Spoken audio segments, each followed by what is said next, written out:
আমাদের কাজে ইউজ হয় না। আর এই জনগণের যে ভোট আমরা দিই, যাদেরকে আমরা পাঠাই, এই ভোটও আমাদের কোনো মূল্য বহন করে না। তার মানে কি? ইট ইজ এ কেওয়াস সরকার গঠন করেছে, ক্রিয়েট করেছে, যার জন্য পার্লামেন্টও নাই, আমাদের জনপ্রতিনিধিও নাই। এখন 300 আসন দখল করে ওনারা বসেন। ধরেন যে পার্টি সরকার গঠন করছে তাদের 175 জন সদস্য পার্টির সদস্য নিয়ে সরকার গঠন করেছেন। বাকি যে আরো 125 জন আছে, সেই 125 জনের আর রোল নাই এখানে। তারা ডিবেট করতে পারতেছে না, তারা কোনো বিলে ভোট দিতে পারতেছেন না।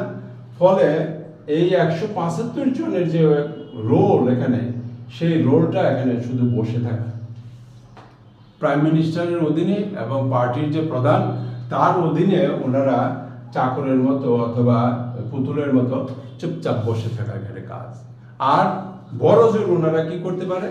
দাঁড়িয়ে আমাদের ওই প্রধানমন্ত্রী যিনি হবেন অথবা যিনি পার্টির প্রধান ওখানে আছেন, তাদেরকে তোয়াজ করা, তাদেরকে প্রেজ করা। হ্যাঁ, ওই যে ব্রিটিশ পিরিয়ডে জমিদারদের যে একটা চামচা থাকতো, ওই চামচার মতো তারা তাদেরকে প্রেজ করবে, এবং প্রেজ করলেই আগামী ইলেকশনেও আবার নমিনেশন পাবে। তাহলে এখন প্রশ্ন হলো, এই 175 জন লোক কি ব্যাপক?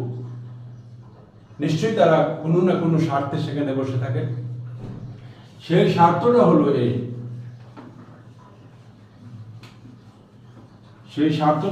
এই যে তারা এই সরকার ইউজ করে তারা ব্যাংক, বিমা, বিভিন্ন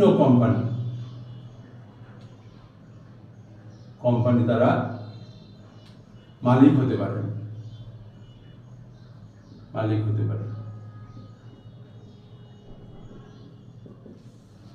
এবং এই যে দল, যে দলে ক্ষমতায় আছে, সেই দল এই 175 জনের ভোটে যেহেতু ওনারা সরকার চালাচ্ছে, ওনারা যে দাবি করেন, যে সুযোগই চায়, এই সুযোগ সরকার দিতে পারবে না। তাহলে এখানে একটা কি কাজ করলাম আমরা? এখানে দেশটা জনগণের কাছ থেকে দেশটা আমরা লুট করে নিয়ে গেলাম পার্টির দখলে। তাহলে এটা পার্টি একটা রাজত্বের মতো সৃষ্টি করলো। এই অবৈধ রাজত্বের অধীনে